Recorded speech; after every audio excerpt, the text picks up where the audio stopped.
Vidarbha express या बुलेटिनमध्ये आपल्या सर्वांचं स्वागत आहे. नागपुरात आमदार निवासाच्या गैरवापरानंतर तिथं झालेल्या सामूहिक बलात्कारानंतर सुद्धा सरकारी निवासस्थानांचा गैरवापर हा सुरूच आहे असं समोर आलेलं आहे. नागभवन म्हणजे राज्यमंत्र्यांचे बंगले. जेव्हा इथं हिवाळी अधिवेशन सुरू असतं तेव्हा राज्यमंत्री नागभवनमध्ये उतरतात. मात्र या नागभवनच्या कॉटेजेसचा सुद्धा गैरवापर केला जातो हे समोर आलेलं आहे. काल संध्याकाळी सुमारे 6:30 वाजता कॉटेज नंबर 10 मध्ये काही लोक असल्याचं तिथं गस्त घालणाऱ्या पोलीसवाल्याच्या लक्षात आलं. आत जाऊन पाहिल्यावर तिथं काही युवक आणि युवती आल्याचं दिसलं होतं. पोलिसांना पाहताच या युवक आणि युवतींना पळ काढला.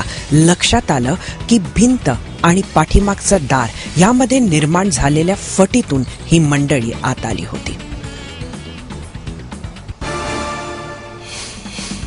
नागपूर पोलिसांनी एक स्पेशल इन्व्हेस्टिगेटिंग टीम बनवली आहे आणि ती भक्कम कारवाई करू लागली आहे खास भूमाफियांच्या विरोधामध्ये. दिलीप ग्वालबंशी आणि सहकारी हे त्या भूमाफियांचं नाव आहे ज्यांच्या विरोधामध्ये गेली 10 दिवसात 8 प्रकरणं वेगवेगळ्या पोलीस स्टेशनमध्ये दाखल करण्यात आलेली आहे. पोलिसांनी या लोकांच्या तक्रारी घेतल्यावर त्यांच्या लक्षात आलं की अशा पद्धतीची अनेक कामं दिलीप ग्वालबंशी ज्यांच्या मागे खरं तर राजकीय बळ आहे यांनी नागपुरात केली आहे. त्यामुळे अशा नागरिकांना कुठंतरी आश्वासित करून पोलिसांनी काम करणे सुरू केले आणि रोजची लोकांची गर्दी दिलीप ग्वालबंशी आणि त्यांच्या सहकारी यांच्या विरोधात तक्रारी द्यायला पोलीस ठाण्यात लागले आहेत. एका भरधाव स्कॉर्पिओनं बेदरकारपणे 2 दुचाकी स्वारांना उडवल्याची घटना नागपूरच्या शंकरनगर ते बजाजनगर या अत्यंत वर्दळीच्या मार्गावर झाली.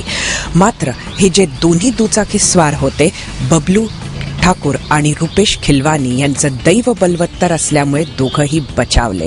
मात्र स्कॉर्पिओ चालवणारा व्यक्ती यानं थांबून तसदी सुद्धा घेतली नाही का ह्या दोघांचं काय झालं ते बघावं.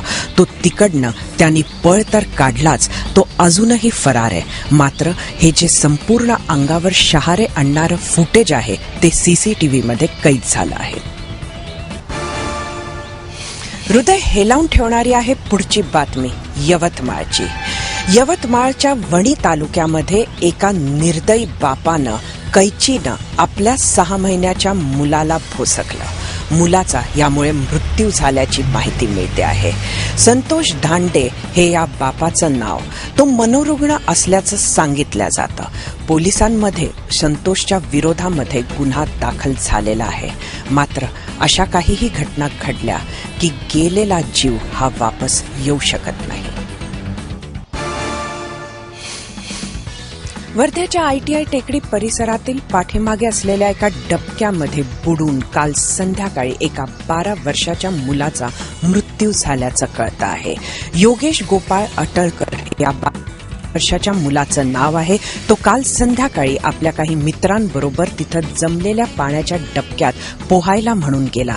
मात्र पाणी अडवायचं तिथं काम होतं आहे, खोलीकरणाचं काम होतं आहे आणि डबकं आता खोल झालं आहे हे त्याला लक्षात आलं नाही असं पोलिसांचं म्हणणं आहे. त्यामुळं तिथं एका खोल भागामध्ये अडकून त्याचा दुर्दैवी मृत्यू झाल्याचं पोलीस सांगत आहेत. पुढची बातमी परत वर्ध्याचीच. इथं आर्वी तालुक्यातील नेरी मिर्झापूर गावामध्ये एका वडिलानं आपल्या मुलीचा वाढदिवस हा श्रमदान होत असलेल्या बांध्यावरच थेट साजरा केला. काल 1 वर्षाच्या अनुष्काचा वाढदिवस श्रमदानाच्या जागी साजरा करण्यात आला. गावची सर्व मंडळी जमली, पहिले श्रमदान केलं आणि नंतर केक कापून अनुष्काचा वाढदिवस इथं साजरा करण्यात आला. अनुष्काचे वडील योगेश यांच्या दोन्ही हाताला दुखापत झाल्यामुळे ते श्रमदानामध्ये सहभागी होऊ शकत नाहीये. त्यामुळे आपल्या मुलीचा वाढदिवस इथं साजरा करून तिला खाऊला मिळालेला पैसा हा पाणी फाउंडेशनला त्यांनी देऊ केलेला आहे.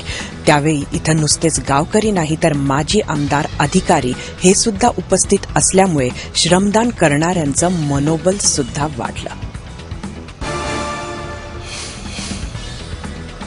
पुढची बातमी आहे गडचिरोलीची. इथं 9 वर्षाची चिमुकली एंजल देवकुले हिचं नाव इंडिया बुक ऑफ रेकॉर्ड्समध्ये नोंद करण्यात आलेला आहे. काल एंजल देवकुल हिने सिकाई मार्शलमध्ये एका मिनिटात 140 स्ट्राइक्स करून आपलं नाव या इंडिया बुक ऑफ रेकॉर्ड्समध्ये दाखल केलेलं आहे.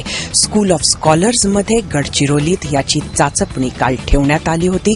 इंडिया बुक ऑफ रेकॉर्ड्सचे पदाधिकारी सुद्धा यावेळेला तिथं हजर होते आणि चिमुकल्या एंजलने एका मिनिटात सिकाई मार्शलमध्ये 140 स्ट्राइक्स केले.